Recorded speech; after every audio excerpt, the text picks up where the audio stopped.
Então, pessoal, boa noite, né? Vamos começar a nossa aula aqui. Teoria geral da pena, princípios, né? E vamos avançando com o nosso conteúdo. Vamos lá. Fazendo uma pequena revisão aqui nas primeiras aulas, né? A gente conversou sobre sanção penal, né? Que é um gênero que dá origem a duas espécies importantes, né? A pena e a medida de segurança. A pena, para a gente fazer uma reflexão aqui e rememorar a aula passada e a aula retrasada também. A pena é uma espécie de sanção penal, assim como a medida de segurança, né? A pena é aplicada aos imputáveis, né? Aqueles sujeitos que são providos de responsabilização penal. A medida de segurança, por outro lado, é aplicada aos inimputáveis, desde que maiores de idade, né? Por óbvio. Os inimputáveis são aqueles sujeitos que não são dotados de responsabilização penal, ok? Desde que não sejam menores, tá? Porque menor não recebe nem pena e nem medida de segurança. Ele recebe uma medida socioeducativa de acordo com o Estatuto da Criança e do Adolescente. Então, a pena, né? A gente tem aí vários modelos de pena, né? A pena pode ser privativa de liberdade, restritiva de direitos ou pena de multa. E a medida de segurança pode ser de internação, né? Aquela medida mais restritiva, onde há privação da liberdade, ou então tratamento ambulatorial. Equivale mais ou menos a uma pena restritiva de direitos, né? Se ela fosse uma pena, mas não é, é a medida de segurança. Então vamos lá, a gente está estudando princípios, né? Princípios relativos à pena. Princípio da dignidade da pessoa humana. Então vamos lá. A ninguém pode ser imposta pena ofensiva à dignidade humana, vedando-se reprimenda indigna, cruel, desumana ou degradante. E este mandamento guia o Estado na criação, na aplicação e também na execução das leis penais, pessoal. E a gente, né, a gente analisa esse princípio da dignidade da pessoa humana aqui no artigo 5º, inciso 47 da Constituição. Vamos lá. Não haverá penas de morte, salvo em caso de guerra declarada nos termos do artigo 84, inciso 19. Então, pessoal, pena de morte, ela é vedada no direito brasileiro, salvo em uma situação, né? Salvo em uma situação, no caso de guerra declarada. Então, quando existe uma guerra declarada, ou seja, não estou mencionando aqui, pessoal, guerra civil, estou falando guerra declarada mesmo. O Brasil, o Estado do Brasil contra contra um outro país, um outro Estado, uma outra nação, né? Por exemplo, a Argentina, o Paraguai, os Estados Unidos, a Itália e etc. Tá? Em caso de guerra declarada, a pena de morte ela é possível, tá? É a morte pelo fuzilamento, diga-se de passagem. Não pode ser outro tipo de morte. Não pode ser enforcamento, decapitação, choque elétrico. Não, tem que ser o fuzilamento, porque a lei autoriza desta forma, tá? Então, não haverá pena de morte, salvo nesse tipo de situação aí que todo mundo esquece. No momento lá da prova da OAB, né, todo mundo erra. Fala, existe pena de morte no Brasil. Certo ou errado? Certo, tá? Existe. É a regra? Não, não é a regra. A regra é a proibição da pena de morte. Mas nos casos em que há guerra declarada, a pena de morte, né, nas condições que são impostas de forma legal, ela é possível também, tá? Pena de caráter perpétuo, né, pessoal? A pena de caráter perpétuo, ela é também proibida, ok? Nós temos um limite, né, constitucional, que é 40 anos, era 30 antes da lei do pacote anticrimes. Agora, com a lei 13.964 de 2019, o período máximo, né, de pena a ser cumprida é 40 anos. Então, o sujeito toma aí 128 anos, ele vai cumprir 40. Não vai cumprir 128, vai cumprir o limite, que é 40. Aí vamos supor, o sujeito tomou 128 anos, né, vai cumprir 40, e cumpre 35. E com 35 anos, cumpre 35 não, cumpre 5, restando 35, tá? E aí depois de 5 anos ele comete um outro crime e pega, por exemplo, mais 30 anos de idade. O que vai acontecer? Ele vai pegar mais, vai chegar até 40 de novo, tá? Então, ele vai pegar mais 5, vai desprezar os 25 e sempre ele vai ficar no limite de 40, tá? Pena de trabalhos forçados, né, obviamente também é proibida. A pena de banimento, né, a gente até mencionou aí na revisão antes da aula, antes dessa gravação, né, o banimento é proibido, ou seja, literalmente mandar embora um sujeito, né, um nacional do próprio país, banir um nacional do país, né, isso é proibido. E as penas de caráter cruéis, né, a tortura, por exemplo, todas elas são vedadas. Isso tudo considerando o princípio da dignidade da pessoa humana, tá? Princípio da individualização da pena é previsto constitucionalmente no artigo 5º, inciso 46 da Constituição. Ah lá. A lei regulará a individualização da pena, está lá, ó, literal, lá no inciso. A lei regulará a individualização da pena e adotará, entre outras, as seguintes: privação ou restrição da liberdade, perda de bens, multa, prestação social alternativa e a suspensão ou interdição de direitos. Então, pessoal, a pena ela é individualizada, ok? E, aliás, ela é individualizada em 3 momentos, tá? No primeiro momento da individualização da pena ocorre quando o legislador vai elaborar a norma, né? Aqui, ó, na definição pelo legislador do crime e sua pena. Então, o legislador já define a priori quais condutas são consideradas crime e ele individualiza essas condutas. A lei não é assim, praticar crime, pena de tantos anos a tantos anos. Não. A lei é praticar homicídio, né? Matar alguém, pena de 6 anos a 20 anos de reclusão. Subtrair coisa alheia móvel para si ou para outrem, que é o furto, né? Pena, reclusão de 1 a 4 anos e multa. E se for roubo, né? Se for roubo, tem aquele elemento, violência ou grave ameaça. Então, subtrair coisa alheia móvel para si ou para outrem, mediante violência ou grave ameaça. É o roubo, artigo 157. Então, tem uma variação. As condutas vão sendo individualizadas, mesmo que abstratamente, tá? Então, a gente tem uma individualização nesse primeiro momento em que o legislador vai definir as condutas. E o legislador pode seguir apenas 3 parâmetros de penas. São eles, ó, a privação ou a restrição da liberdade, né? As famosas penas privativas de liberdade, né? Temos também a pena de multa, ok? Pena de multa, e temos as penas restritivas de direitos, representadas aqui na Constituição como perda de bens, prestação social alternativa e a suspensão ou interdição de direitos, tá? Então, ó, numa primeira escala temos as penas privativas de liberdade ou restritivas, né? Temos as penas de multa e também as penas restritivas de direitos, né? São as penas de perda de bens, prestação social alternativa ou suspensão ou interdição de direitos, tá? O segundo momento que a gente visualiza a individualização da pena é no momento da imposição da pena pelo juiz, tá? A imposição da pena pelo juiz. E aí sim a gente menciona que a lei regulará a individualização da pena, né?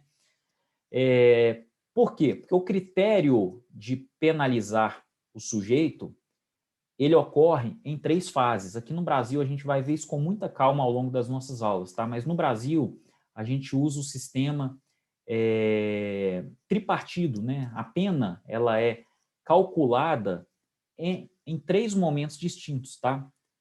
Em 3 momentos distintos. Esse é o famoso critério Nelson-Hungria. A doutrina menciona aí o critério Nelson-Hungria, porque foi ele que idealizou esse critério.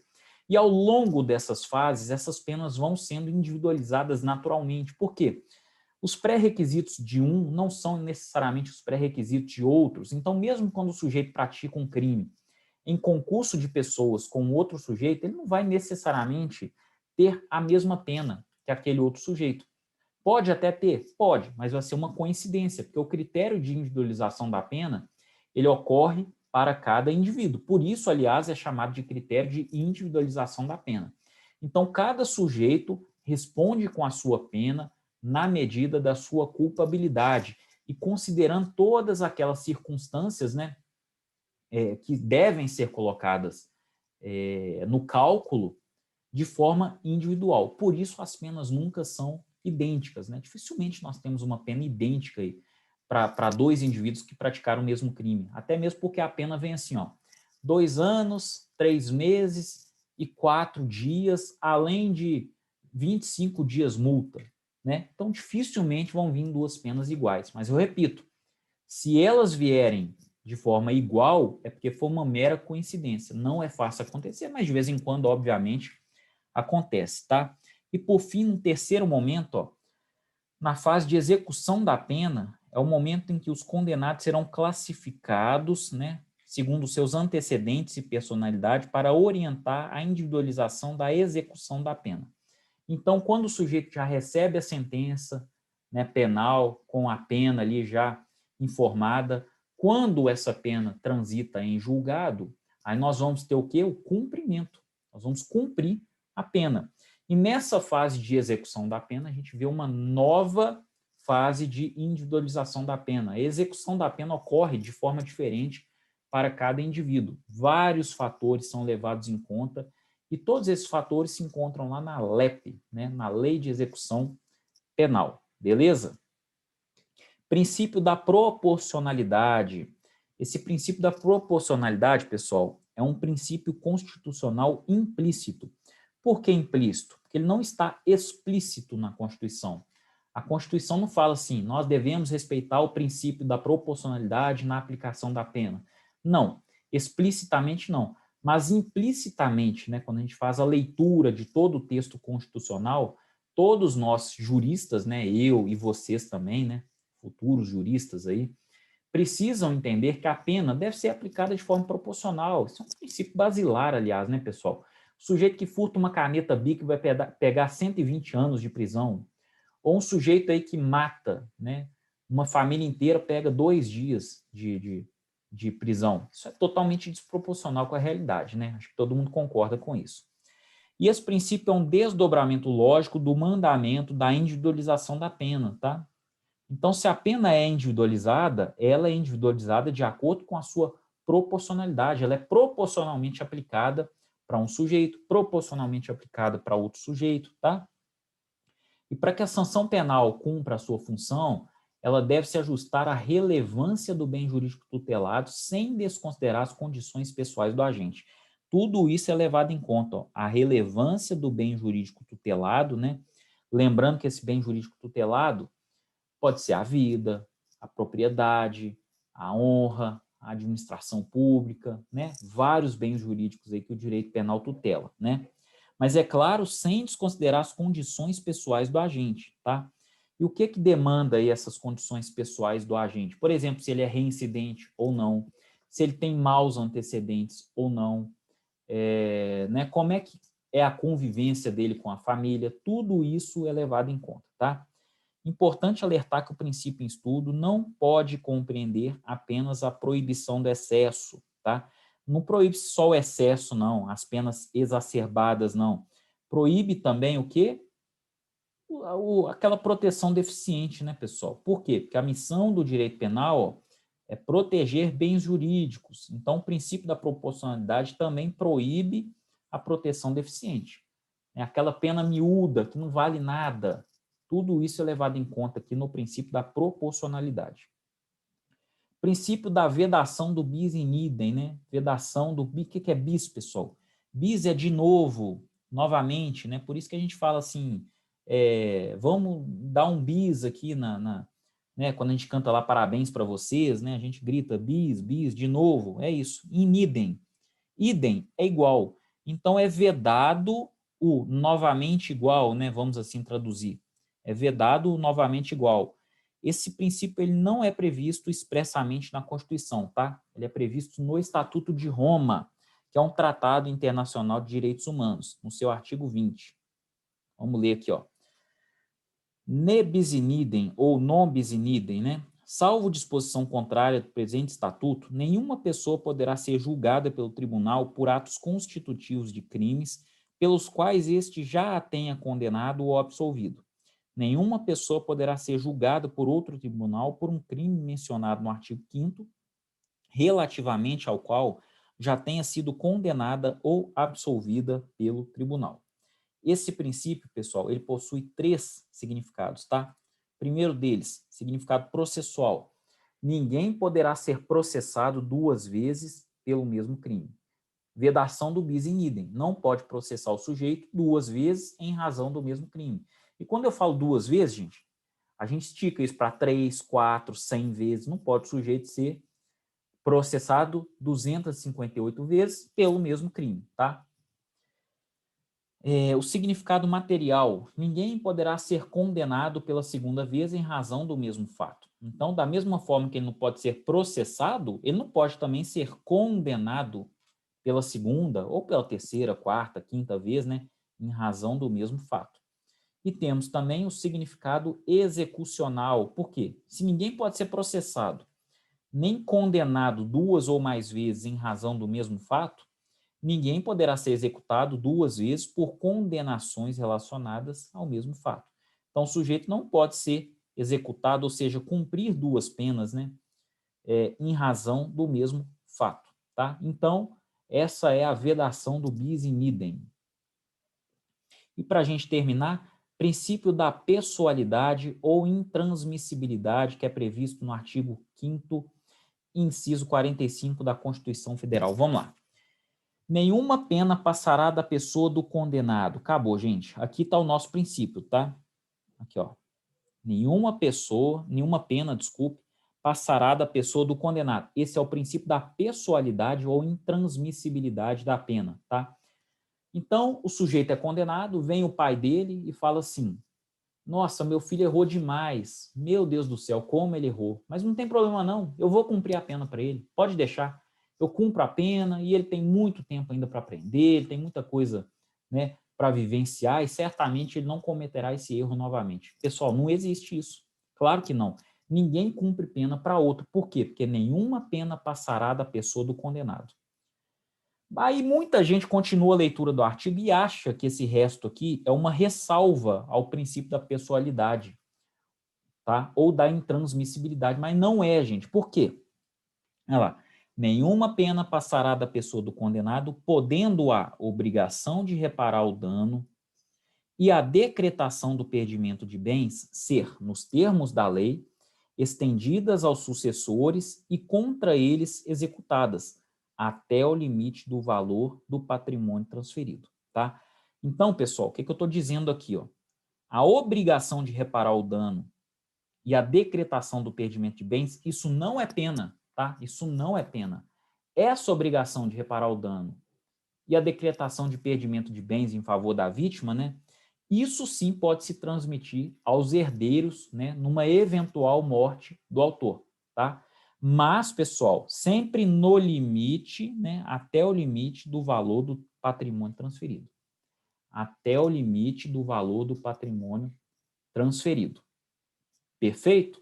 E esses são os princípios aí relacionados à pena que eu queria ter conversado com vocês aí na aula de hoje. Beleza, pessoal? Então é isso. Valeu!